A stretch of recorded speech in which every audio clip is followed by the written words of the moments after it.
Welcome to your energy update for the third quarter Aquarius Moon. That's taking us to the completion of the Taurus lunar cycle that started on Earth Day, April 22nd, 2020. So I'm here reporting to you from a good view of the Earth. What's going on that planet? Well, let's break it down. So here we have the final week of the lunar cycle, and this is the time when we release, we let go, we slow down, and we surrender.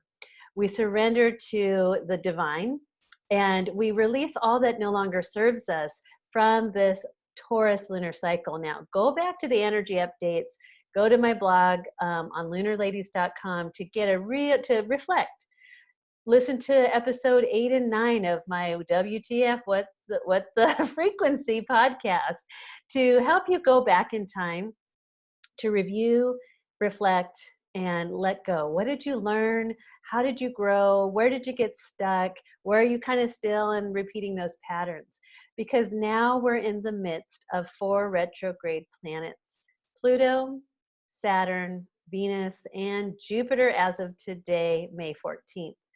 These retrograde planets are setting up our summertime energy, meaning it's about slowing down.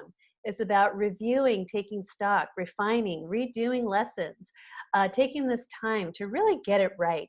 And most of the planets are retrograding in Capricorn, which is, its mantra is measure twice, cut once, right? We're going to do it right this time. We're the CEOs. We're going to hire the right people, and we're going to meet our goals and get to the top of that mountain and find our success energy. So that's Capricorn's assistance to us to help us look back, redo, refine, and get it right, right? Measure twice, cut once. And then we have Venus, oh, lovely Venus, who is in retrograde May 12th to June 24th. And she's helping us out in the frequency of Gemini. She retrogrades from 21 degrees Gemini to 5 degrees Gemini. So check your charts. Got any planets there at that level of Gemini? And what house is that ruling for you in your natal chart? This is how you can fine tune and personalize your experience of these current cosmic conditions, these planetary alignments, and these retrograde seasons. Because we're heading into a really big show, because here we have the retrogrades that will take us into June, which kicks off the first of 3 consecutive eclipses. Full moon lunar eclipse on June 5th, solar eclipse on new moon or June 20th, summer solstice, and then finally a lunar eclipse on July 4th, the birthday party for the United States. So it's going to be very, very interesting. Now, we've been practicing here in the United States, sheltering in place and staying home, either against our will or based on our fears and what we understand of the current planetary global mass experiment that's happening, that we're experiencing this all together. And so we have this, we've been practicing staying home and slowing down, right? A lot of our social, external ways of living our lives have come to a halt or are no longer available at this time. And we're home, meaning we're going deeper within. And that's how we can really take advantage of these retrogrades, is to go deeper within. I like to say an inch wide, miles deep, all right? That's our quest. And you will never look back, because you'll be so happy that you did. It's a time to do our shadow work. It's time to clear and cleanse the past. And that's what the Aquarius Heretic Moon and the Capricorn planets are really helping us do. We need to let go and clear past lives, past timelines, so that we don't bring those patterns into our future now. Okay, so for some of us, we may have been experiencing a lot of awakenings to past life memories, namely being in plagues and pandemics and epidemics, or times of refugee, and we are living in survival mode. That's what this collective experience may be bringing up for a lot of people. So if you're getting some past life memories surface to your conscious awareness, it's coming up to clear. And that's my take on the Capricorn vibration at this time, is we're clearing energy from past life experiences, namely in the place of trauma that was instituted by governments, religious organizations, education institutions. So all these kind of structures that have been around. So Capricorn says, well, look to the last time Jupiter and Saturn were in Capricorn and collided as they did January 12th, 2020. That was in the Dark Ages in the 1500s, I believe 1518 to be exact. I'll have to check my dates. But we look to what institutions are still around at the timing of this last Pluto-Saturn Capricorn conjunction. The first one that comes to mind, well, there's two things, and they're connected. The Jesuit order created the first banking institutions around that time, as well as the Jesuit order, the banking institutions, and the Roman Catholic Church are still institutional organizations, alive and well and operating since the Dark Age time, or the Middle Age time.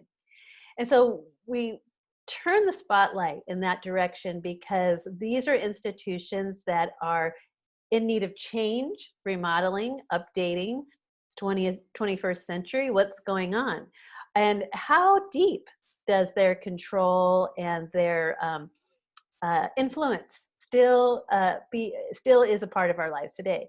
Now, with the Heretic's moon, the Aquarius third quarter, I like to look at that energy because what's a heretic, right? And you look up heretic on Wikipedia or Google, and you'll get directed towards the heretics of the Dark Ages. It was a religious kind of labeling for people who stood out against the prevailing institutional mindset or agendas. And the agendas at the time of the Dark Ages and of the church and these early banking institutions was control of the masses, really. And so the religions did that more through their interpretation of reality and naming and consciousness of God and religion and who we are as human beings. Are we connected to divine source, or are we original sin? Right. So lots of stories to ponder and wade through. But what really struck me is I feel very connected, it's possibly a past life memory, to the Cathars of southern France. And they were kind of this heretic naming is coming from their experience with the church. And a lot of people and people who were labeled heretics by the church were actually threatening to the church's institutional control of the masses. So we look at some of these people, and a lot of them were very peaceful, very agape type people. Unconditional love was their message. And a lot of people at that time were filled with this wisdom coming onto the planet, wanting to share it, wanting to live in that way. And they were a threat. They were a threat to that institutional control that was controlling mainly through fear, right? And wanting to get that the energetics of the masses. And so when I look at the Cathars in France, or in French, they're named bonne femme and et bon homme, meaning good men, good women, and good men.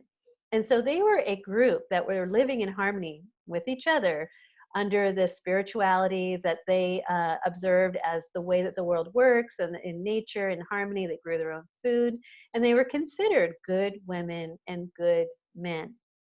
And they lived in this way. Now, what makes them stand out at this time is that they were the first group to be declared a religious war upon by the church. The Vatican, the Roman Catholic Church, declared war on this group of people and basically wiped them out. And so we want to remember them, their good works, what their messages were, how they lived, and we want to bring them forward today, not only to free them from the trauma of that time, as well as possibly free those who lived during that traumatic event. And so we look to see, like, well, how is this still happening, and how is it still happening, and what form does it take today? So those are wonderful things that you can dive deep into this week, as well as this summer retrograde season. because Jupiter going retrograde on the third quarter lunar week is the ruling planet of Sagittarius. And Sagittarius is getting highlighted because over the next 18 months, it will be the south node of the nodal wave, or the dragon's tail. The dragon's tail is moving through Sagittarius energy to unwind the past. And what one dimension of Sagittarius energy is dogma, religions, institutions of law and order, publishing and the written word. It's the higher mind.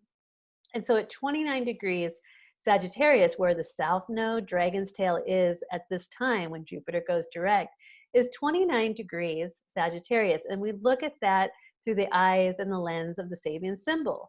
And the Sabian symbol for that degree, the last degree of Sagittarius, is the image of the Pope blessing the faithful. So I was like, let's look at that image along with this other understanding and knowledge of the Heretic's moon and how the church had played a part in their traumatic experience during that time, and what the Capricorn institutional energy of the retrograde planets is helping to dismantle, unwind, and redo. We're not going to redo that heretic type of experiencing now moving forward. So you can kind of look around today, and who are the heretics of today? They could be the QAnon people, the non-mask wearing people, excuse me. They could be, the people who are kind of against the prevailing mindset. And a lot of these people, with their messaging and their research and what they're finding out, you do hear them say, I am doing this because I believe in life and liberty and the pursuit of happiness. And they're not against, but maybe possibly for these principles on which this country, the United States, was founded upon. And so we've got to take a really good, critical, heart-based look. Stand back, take your time, and find out what is everybody talking about, right? That's the Venus and Gemini retrograde experience. What are these conversations? And really, we want to get beyond the good, the bad, the right, the left, the up, the down, right? We want to see them not as or, right or wrong, but look at and, right and wrong, light and dark, yes and no, so that we can step out of the spell of duality, break it, and then get a higher connection to the truth, which is going to resonate with you through your bones, in your body. So listen, get really good at listening to what you resonate with, what lifts you up, what brings joy to your heart, your mind, your soul. What that is your truth. And then start living like a good woman, a good man, in alignment with your values, your truth. And in that place, you will have a bright spotlight shining upon your path and lighting the way for you, and you'll never get lost. So that's my energy update for this week of the third quarter moon.